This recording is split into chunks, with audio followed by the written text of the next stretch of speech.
আবার আজকে চটপটি নিয়ে চলে আসলাম। আমার কেন জানি ভাত বা অন্য কিছু খেতে ইচ্ছে করে না, কোনো ক্ষুধাই লাগে না। সারাদিন যায় কোনো খেতে ইচ্ছে করে না।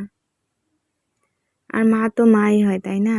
যে কি পছন্দ করে, কি খেলে ভালো লাগবে, এটাই। আর বোন, তোকে অনেক মিস করছি রে। Miss you. সবাই দোয়া করবেন আমার বাবা মার জন্য। আল্লাহ পাক যেন নেক হায়াত দান করে, সুস্থ সুন্দর জীবন দান করেন। আমার মতো কার কার এরকম অবস্থা বলেন তো, কিছু খেতে ইচ্ছেই করে না। আল্লাহ ভালো জানে, হয়তোবা খুব শীঘ্রই দুনিয়া ছেড়ে চলে যাব। তার জন্য আল্লাহ রিজিক আস্তে আস্তে উঠিয়ে নিতেছে।